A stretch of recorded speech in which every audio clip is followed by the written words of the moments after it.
नमस्कार दोस्तों, आप सभी का स्वागत है आपके अपने YouTube चैनल शांति निकेतन में। तो आज जो वीडियो हम लेके आए हैं वह है हिंदी आलोचना जगत के जो महत्वपूर्ण आलोचक हैं उनकी आलोचना दृष्टि के संदर्भ में कैसी उनकी आलोचना दृष्टि रही है उस पर हम बात करेंगे विस्तार से। यह जो वीडियो रहेगा हिंदी आलोचना के जो महत्वपूर्ण आलोचक हैं उनके ऊपर, और यह जो वीडियो है वह सभी एग्ज़ामों के लिए बहुत ही ज़्यादा महत्वपूर्ण है। जैसा कि अभी हमारा असिस्टेंट प्रोफेसर का एग्ज़ाम होने वाला है, उसके लिए यूजीसी नेट, तथा इसके साथ ही साथ हमें ग्रेजुएशन और पोस्ट ग्रेजुएशन के सिलेबस में भी ये जो टॉपिक है हिंदी आलोचना जगत के जो महत्वपूर्ण आलोचक हैं उनके बारे में वहाँ पे भी प्रश्न पूछा जाता है। तो यह वीडियो उनके लिए भी बहुत ही ज़्यादा महत्वपूर्ण है। इसके साथ ही साथ हमारे यूपीएससी और यूपीपीसीएस सभी जो एग्ज़ाम हैं, जो सिविल लेवल के जो सारे एग्ज़ाम हैं उसमें मेंस में अगर हम हिंदी सब्जेक्ट को रखते हैं तो हिंदी मेंस में भी हिंदी जो हम रखेंगे सब्जेक्ट उसमें मेंस में जो हिंदी का सिलेबस है उसमें रामचंद्र शुक्ल की आलोचना दृष्टि को भी रखा गया है। तो उस लिहाज से भी अगर हम देखें तो यह वीडियो हमारा महत्वपूर्ण होता है। तो उम्मीद है आप सभी को वीडियो अच्छा लगेगा। तो चलिए हम देखते हैं आज रामचंद्र शुक्ल, आचार्य रामचंद्र शुक्ल के बारे में कि कैसी उनकी आलोचना दृष्टि रही है। थोड़ा सा उनके बारे में देख लेते हैं। आचार्य रामचंद्र शुक्ल का जो स्थान है वह हिंदी आलोचना में सर्वोपरि है। यह एक छोटा सा प्रयास है हमारा आचार्य रामचंद्र शुक्ल की आलोचना दृष्टि को समझने के लिए। उम्मीद है आप सभी को अच्छा लगेगा। तो चलिए देखते हैं आचार्य रामचंद्र शुक्ल का स्थान जो है वो हिंदी आलोचना में सर्वोपरि है। अगर हम देखें तो इन्होंने क्या किया है, हिंदी आलोचना को भारतीय एवं पाश्चात्य समीक्षा सिद्धांतों से समन्वित करने का श्रेय अगर हम देखें तो इन्हीं को ही दिया जाता है, आचार्य रामचंद्र शुक्ल को ही दिया जाता है। इसके साथ ही यद्यपि शुक्ल जी ने सैद्धांतिक समालोचना संबंधी किसी स्वतंत्र ग्रंथ की रचना नहीं की है, तथापि उनके निबंधों एवं समीक्षात्मक ग्रंथों से उनकी आलोचना पद्धति पर पर्याप्त प्रकाश पड़ता है। अगर हम देखें तो शुक्ल जी ने एक कोई उनका जो सैद्धांतिक आलोचना है उससे संबंधित कोई स्वतंत्र ग्रंथ नहीं लिखा है। एक है वो भी रसमीमांसा जो कि 1949 ईस्वी में प्रकाशित हुआ था, वो भी उनकी मृत्यु के बाद। तो कोई स्वतंत्र ग्रंथ नहीं है, लेकिन फिर भी अगर उनके निबंध जो हैं उसमें और उनके जो समीक्षात्मक ग्रंथ हैं उसके हिसाब से देखें तो उनकी आलोचना पद्धति पर पर्याप्त प्रकाश पड़ता है। शुक्ल जी का प्रभाव इतना व्यापक रहा है आलोचना जगत में कि इस कालखंड के जो अन्य आलोचक रहे हैं जैसे आचार्य श्याम सुंदर दास जी, गुलाब राय, रमाशंकर शुक्ल रसाल, लक्ष्मी नारायण सुधांशु, डॉक्टर राम कुमार वर्मा, ये सभी एक थोड़ा गौड़ से हो गए हैं। शुक्ल जी इतना ज़्यादा अपने इस कालखंड में चमके हैं कि ये सारे बाकी जो आलोचक रहे हैं वो जरा से गौड़ से प्रतीत होते हैं हमें इस आलोचना जगत में। और यह जो कालखंड है इसी वजह से शुक्ल युग के नाम से हिंदी आलोचना के क्षेत्र में प्रसिद्ध हो गया है। तो अगर हम देखें तो इन्होंने जो योगदान दिया है हिंदी आलोचना के जगत में, उनके उस योगदान को स्मरण करते हुए हमारे एक महत्वपूर्ण आलोचक हैं आचार्य हजारी प्रसाद द्विवेदी, वो भी कहते हैं, उनका एक महत्वपूर्ण कथन है, वो कहते हैं कि आचार्य शुक्ल हिंदी के गौरव थे। समीक्षा के क्षेत्र में उनका न कोई प्रतिद्वंदी था और ना ही कोई उनके जीवन काल में था और न अब उनके समक्ष कोई आलोचक है। अगर हम देखें तो जो शुक्ल जी हैं उन्होंने अपने लेखन की शुरुआत कहाँ से की, तो शुक्ल जी ने अपने जो लेखन की शुरुआत की है वो उन्होंने कविता से की हुई है। शुक्ल जी ने अपने लेखन की शुरुआत कविता से की है और समापन इन्होंने रसमीमांसा से किया है। जैसा कि हमने बताया है कि रसमीमांसा इनके मृत्यु के पश्चात प्रकाशित हुई थी। अगर देखें तो सन 1893 ईस्वी में इनकी पहली कविता छपी थी भारत और बसंत, और दूसरी कविता सरस्वती पत्रिका में 1901 में छपी थी मनोहर छटा। इनका जो प्रसिद्ध काव्य संग्रह है मधुस्रोत वह नागरी प्रचारणी से प्रकाशित हुआ था। इनके निबंधों के 3 संग्रह हैं जो कि हिंदी साहित्य की अमर धरोहर हैं, जैसा कि हम सभी जानते हैं, चिंतामणि भाग 1, चिंतामणि भाग 2, चिंतामणि भाग 3। इनके काव्य चिंतन का जो समग्र आधार है अगर देखें तो वह इनका यही तीनों काव्य संग्रह है। इनका यही तीनों निबंध संग्रह है। चिंतामणि भाग 1 का अगर हम प्रकाशन देखें तो 1939 ईस्वी था। चिंतामणि भाग 2 का प्रकाशन इनकी मृत्यु के बाद हुआ 1945 ईस्वी में। चिंतामणि भाग 3 का प्रकाशन भी इनकी मृत्यु के पश्चात ही हुआ और 1983 ईस्वी में। इसके साथ ही चिंतामणि भाग 4 का भी प्रकाशन अगर हम देख लें, यहाँ पे देख लेते हैं, तो उसका प्रकाशन 2004 में हुआ है, वो भी इनकी मृत्यु के पश्चात ही। तो इनका जो काव्य संग्रह, इनका जो काव्य चिंतन है, जितना भी इनका काव्य चिंतन है, उसका अगर एक आधार देखा जाए, बेस देखा जाए, तो इनका यही जो निबंध संग्रह है, चिंतामणि भाग 1, चिंतामणि भाग 2 और चिंतामणि भाग 3, यही उसका आधार है। आचार्य शुक्ल ने हिंदी शब्द सागर की भूमिका के रूप में प्रारंभ में हिंदी साहित्य के 900 वर्षों के इतिहास को स्पष्ट किया था। बाद में उसे सन 1929 ईस्वी में हिंदी साहित्य का इतिहास के नाम से इन्होंने प्रकाशित कराया। इनका एक ग्रंथ था जो कि हिंदी शब्द सागर की भूमिका के रूप में इन्होंने लिखा था। बाद में वह हिंदी साहित्य का इतिहास कहलाया, जो कि हिंदी साहित्य के जगत में अपना महत्वपूर्ण योगदान रखता है। तो आगे अगर चलिए हम, क्योंकि इनकी आलोचना पे बात कर रहे थे, लेकिन थोड़ा सा इनके संदर्भ में भी समझना था, तो ये हो गया। आगे हम इनकी आलोचना पे देखते हैं। आलोचना पर विचार करते हुए शुक्ल जी ने लिखा है, शुक्ल जी ने आलोचना पे एक बात कही हुई है कि पर यह सब आलोचना अधिकतर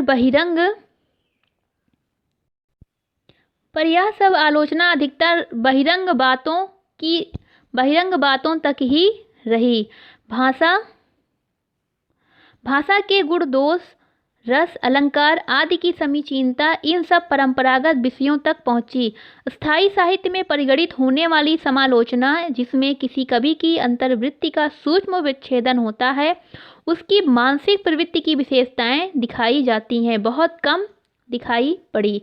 यह इनका महत्वपूर्ण कथन है आचार्य रामचंद्र शुक्ल का। आगे देखते हैं। जाहिर है कि यह जो गुण दोष के कथन के आगे बढ़कर छानबीन की ओर भी जाहिर है कि यह जो गुणदोष के कथन के आगे बढ़कर कवियों की विशेषताओं और उनकी अंतःप्रवृत्ति की छानबीन की ओर भी ध्यान दिया गया, वह समूचे भारतीय साहित्य शास्त्र का आधुनिकीकरण था। यह कार्य आचार्य शुक्ल की समीक्षा द्वारा ही हुआ है। शुक्ल जी की रचनाओं के कारण हिंदी की समालोचना ने, जो हिंदी साहित्य की समालोचना थी, उसने एक नए युग में पदार्पण किया। वो भी शुक्ल जी की ही रचनाओं के कारण। हिंदी साहित्य की किसी एक विधा को कभी किसी एक साहित्यकार ने इतना अधिक प्रभावित नहीं किया था। हिंदी साहित्य में किसी एक विधा को, मतलब कोई भी अभी तक कोई साहित्यकार नहीं रहा है जिसने किसी एक विधा को हिंदी साहित्य के इतना अधिक प्रभावित किया हो जितना कि शुक्ल जी ने किया हुआ है। तो उन्हीं के संदर्भ में यह बात कही गई है। आगे हम देखते हैं इनकी आलोचना का धीरे धीरे एकदम विस्तार से वर्णन है इनकी आलोचना का। अभी आलोचना दृष्टि को हम नहीं देख रहे हैं, बस इनकी कुछ बातें हैं आलोचना से संदर्भ में, वो देख रहे हैं। लगभग 14 वर्ष की अवस्था में इन्होंने एडिसन के एसे ऑन एमिग्रेशन का अनुवाद कल्पना का आनंद नाम से किया। इसके अतिरिक्त फिर इन्होंने माइनर हिंट्स का अनुवाद, राज्य प्रबंध शिक्षा, लाइट ऑफ एशिया का अनुवाद इन्होंने बुद्ध चरित्र के नाम से किया है। सभी अनुदित ग्रंथों की इन्होंने विस्तृत भूमिकाएं लिखी हैं। शुक्ल जी के विचारों का निर्माण करने में हैकल की जो पुस्तक है रिडल ऑफ द यूनिवर्स, उसका बहुत ही ज़्यादा योगदान रहा है। अब यहाँ से जो है वह बहुत ही महत्वपूर्ण है। यहीं से मेन आलोचना दृष्टि इनकी शुरू होती है शुक्ल जी की।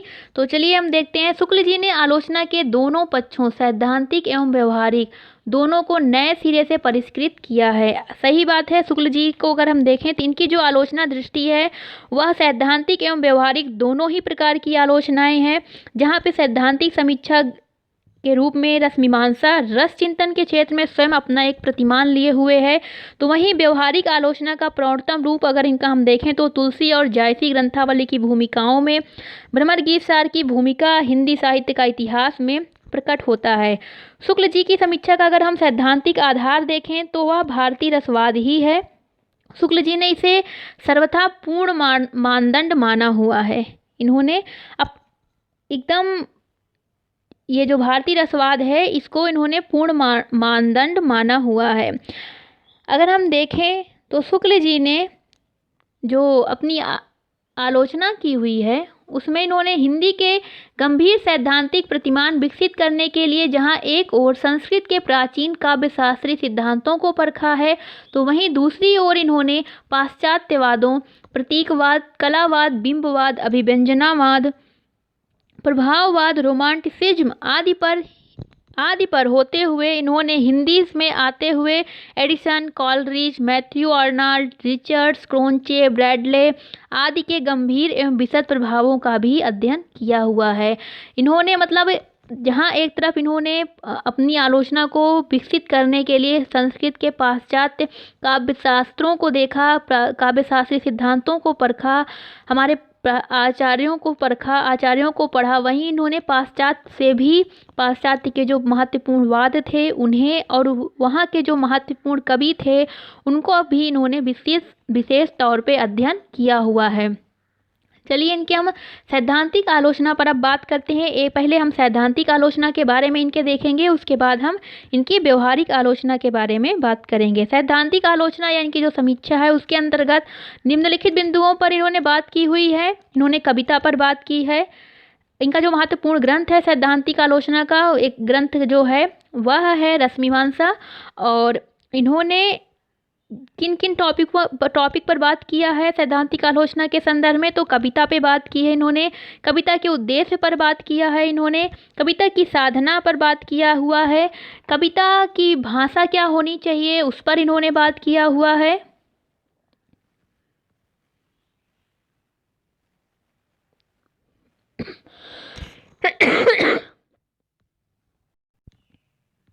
इसके साथ ही इन्होंने भाव, विभाव, अनुभाव, संचारी भाव, रस दशा, रूप विधान, साधारणीकरण, अलंकार, प्रकृति आदि बातों पर भी इन्होंने बात किया हुआ है।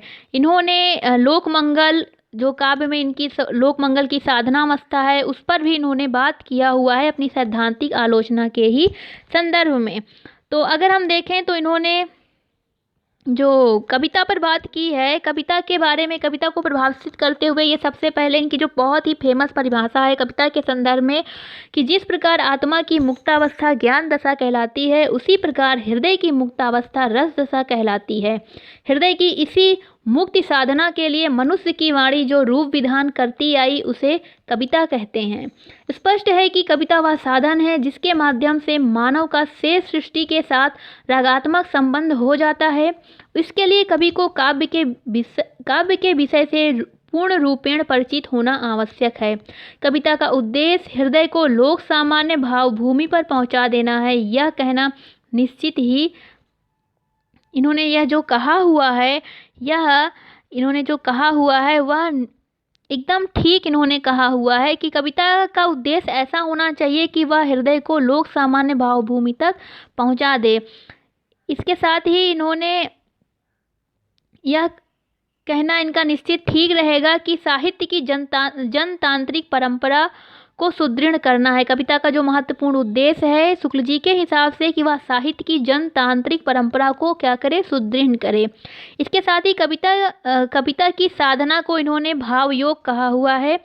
इस भाव योग की साधना से मनुष्य का हृदय जो है वह स्वार्थ संबंधों के संकुचित मंडल से ऊपर उठकर लोक सामान्य भाव भूमि पर पहुंच जाता है। भाव योग की साधना को वे कर्म योग और ज्ञान योग के समकक्ष मानते हैं। शुक्ल जी का मानना है कि कविता की भाषा भाव को बढ़ाने वाली होनी चाहिए। ऐसी भाषा हो जो लोक के साथ तादाद में स्थापित कर सके, लोकमंगल की भावना को विकसित कर सके। तो शुक्ल जी का यह कविता के संदर्भ में कविता क्या होती है, कविता का उद्देश्य क्या होना चाहिए, उसकी साधना और उसकी भाषा के संदर्भ में इन्होंने अपनी बात कही हुई है। आगे हम देखें तो इनका जो आगे इन्होंने जो बात कहा है वो भाव एवं मनोविकारों पर कहा है। भाव एवं मनोविकारों का शुक्ल जी ने गहरा अध्ययन किया था। वे भाव को प्रत्यय बोध अर्थात सुख दुख का विषय बोध मानते हैं। वे कहते हैं कि नाना विषयों के बोध का विधान होने पर ही उनसे संबंध रखने वाली की अनेक रूपता के अनुसार अनुभूति के भिन्न भिन्न योग संगठित होते हैं जो भाव या मनोविकार कहलाते हैं। एक बार फिर से देख लेते हैं। इनका मानना है कि ये कहते हैं कि नाना विषयों के बोध का विधान होने पर भी उनसे संबंध रखने वाली अनेक रूपता के अनुसार अनुभूति की भिन्न भिन्न योग संगठित होते हैं जो भाव या मनोविकार कहलाते हैं। अतः हम कह सकते हैं कि सुख दुख की मूल अनुभूति ही विषय बोध के अनुसार प्रेम, हास, उत्साह, आश्चर्य, क्रोध, भय, घृणा, करुणा इत्यादि मनोविकारों का जटिल रूप धारण करती है। शुक्ल जी का मानना है कि भाव मन की वेग युक्त अवस्था विशेष है। उन्होंने भाव में 3 बातें बताई हुई हैं, प्रत्ययबोध, अनुभूति और वेग युक्त प्रवृत्ति, जिसका संबंध इन्होंने क्रमशः वेदना, भाव और आलंबन से माना हुआ है।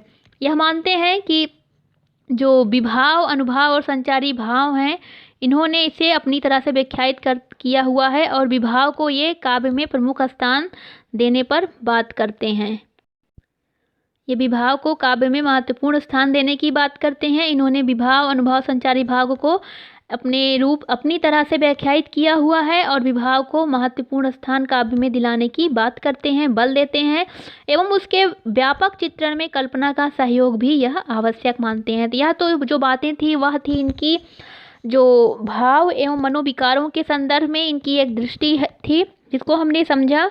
अब हम इनकी रस दशा के संदर्भ में देख लेते हैं कि रस के संदर्भ में इनकी क्या बातें हैं, उसको हम देख लेते हैं।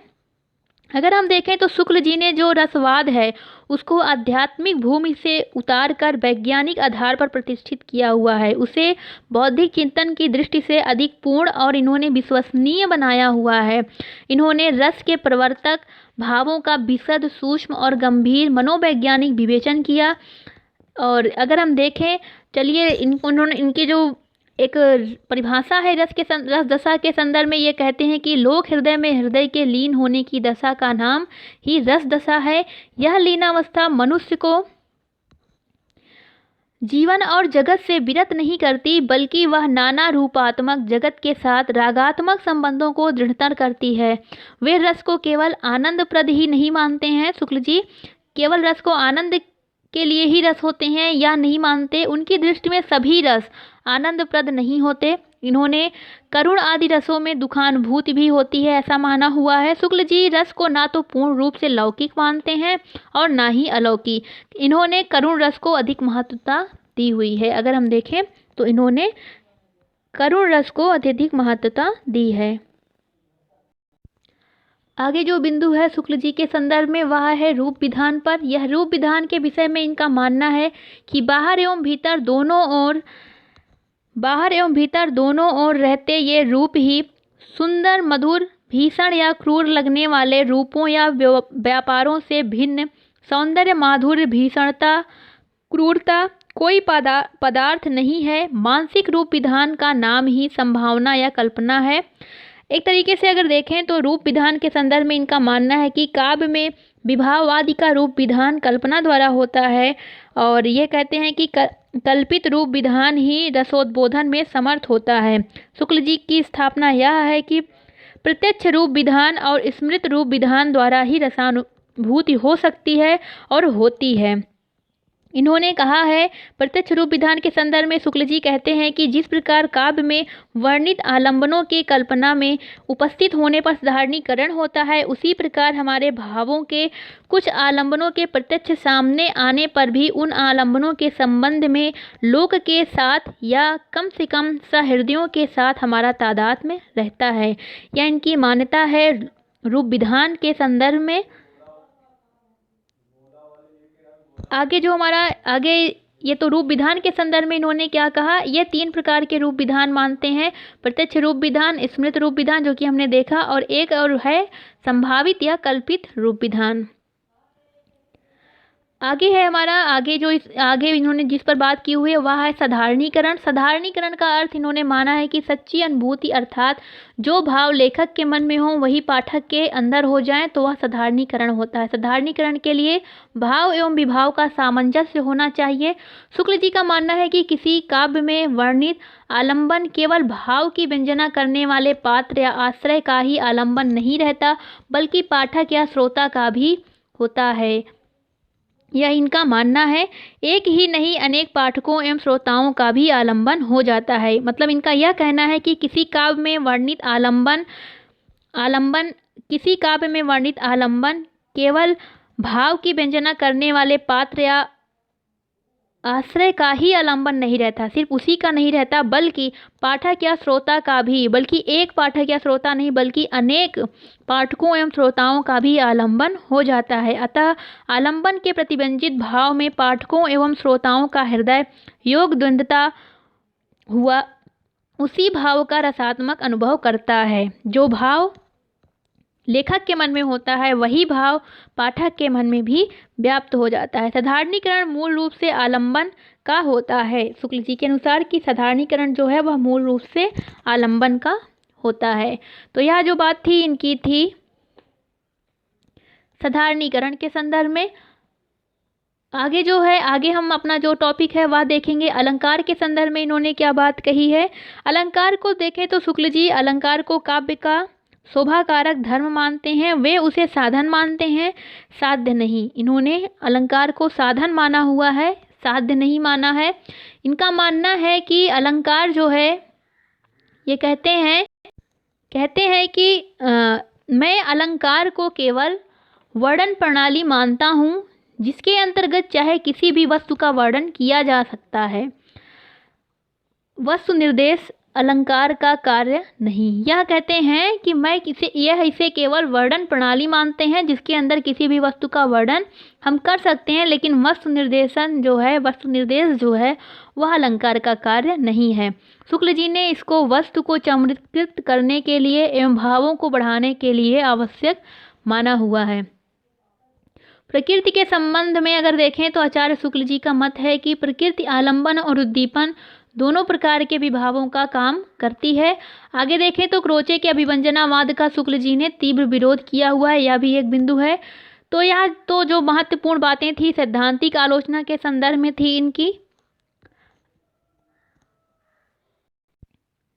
अब आगे जो हम देखेंगे इनका, यह हमने एक पार्ट देखा सैद्धांतिक आलोचना।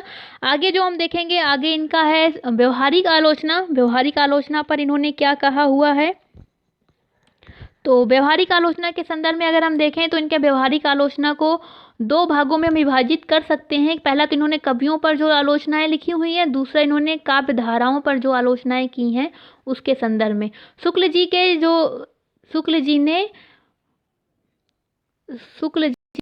जी का जो प्रिय काल रहा है, पूरे हिंदी साहित्य में जो उनका प्रिय काल है वह भक्ति काल है। और भक्ति काल में अगर कवि देखें तो वह हैं हमारे तुलसीदास जी।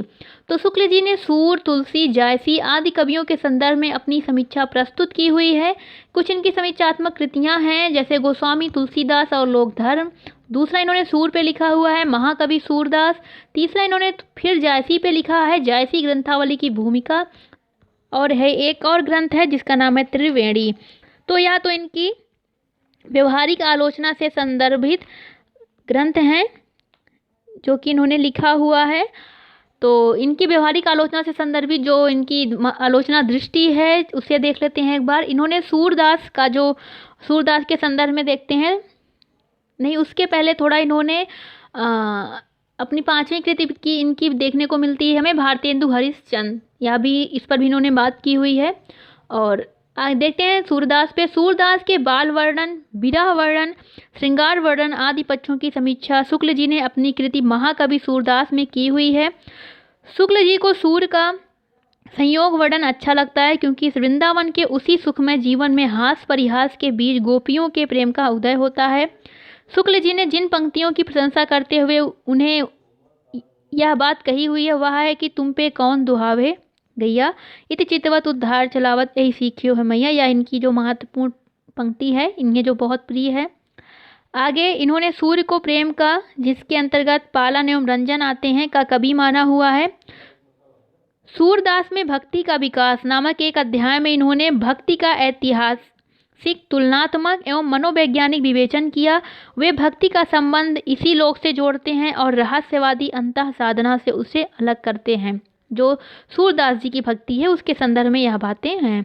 आगे इन्होंने तुलसी के संदर्भ में अगर हम देखें तो तुलसी के संदर्भ में इन्होंने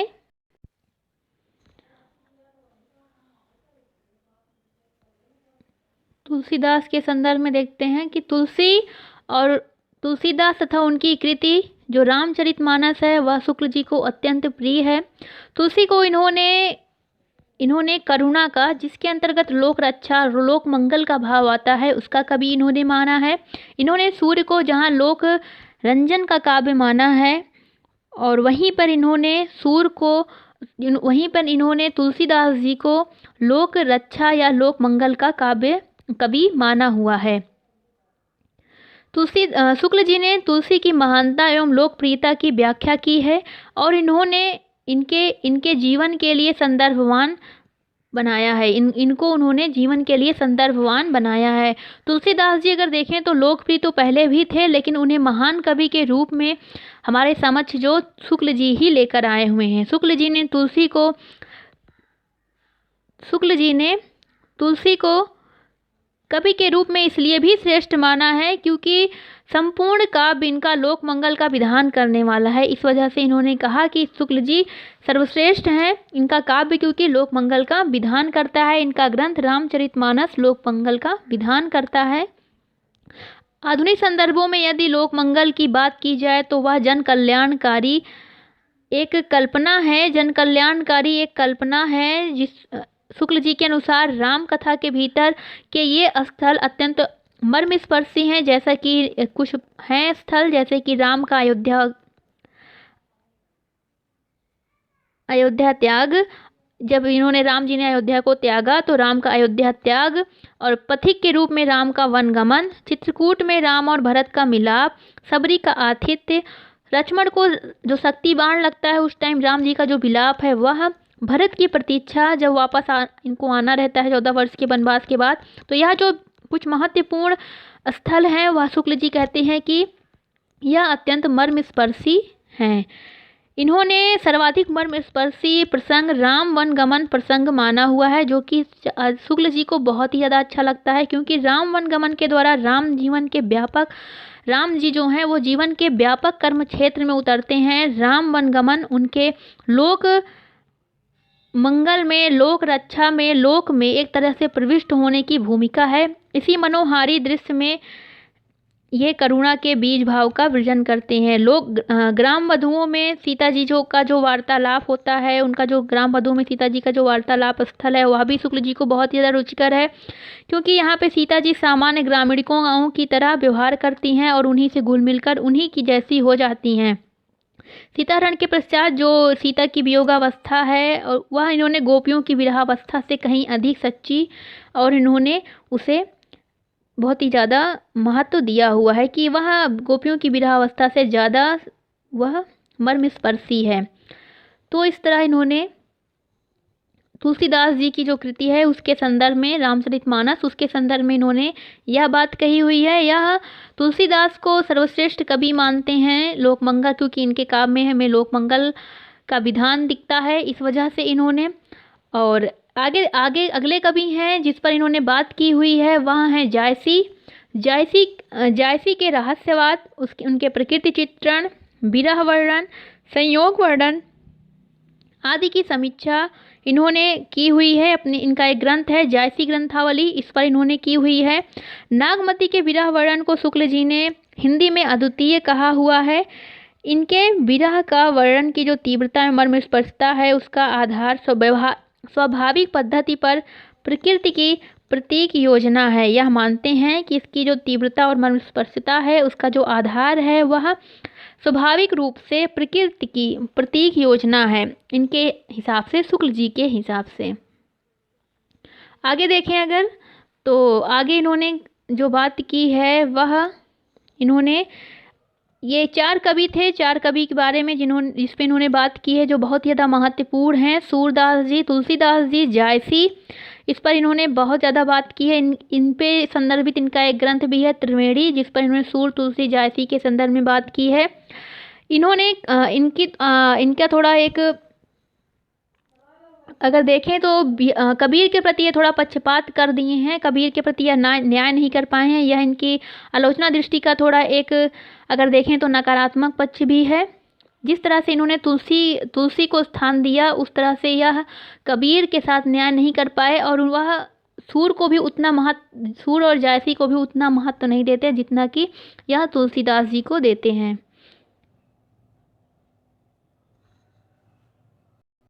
आगे कुछ वाद हैं, उनके संदर्भ में बातें हैं, जैसा कि छायावाद और रहस्यवाद आदि काव्य धाराओं की भी इन्होंने समीक्षा की हुई है। इन्होंने इन वादों के सभी तथ्यों का समर्थन न करके कुछ ही बातों की आलोचना की है, किंतु इन्होंने छायावाद की लाक्षणिकता की भरपूर प्रशंसा की हुई है।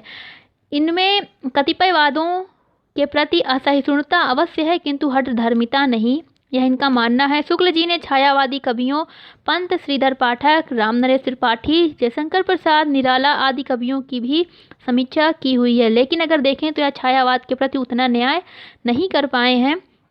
छायावाद को शुक्ल जी काव्य शैली मात्र मानते हैं, इसके कथ्य या वस्तु में कोई नवीनता है यह नहीं मानते कि इसके कथ्य या वस्तु में कोई नवीनता है।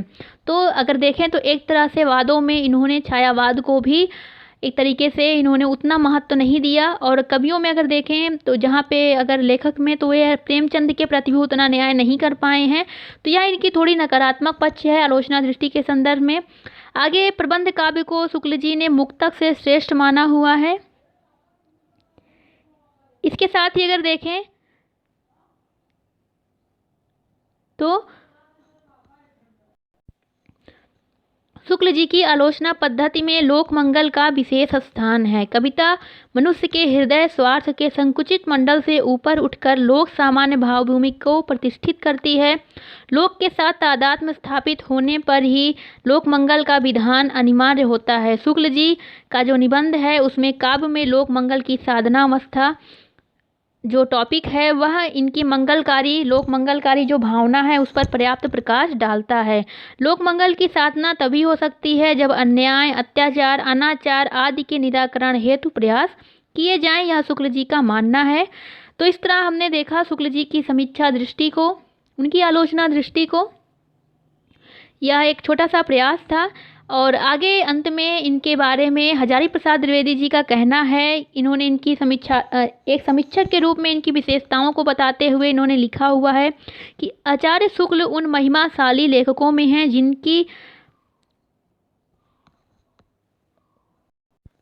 जिनकी प्रत्येक पंक्ति आदर के साथ पढ़ी जाती है और भविष्य को प्रभावित करती है। यह हजारी प्रसाद द्विवेदी जी का मानना है कि शुक्ल जी उन महिमाशाली लेखकों में हैं जिनकी प्रत्येक पंक्ति आदर के साथ पढ़ी जाती है और भविष्य को प्रभावित करती है। तो यह थी शुक्ल जी की आलोचना दृष्टि, जो थोड़ा सा हमने एक बहुत प्रयास किया हुआ है।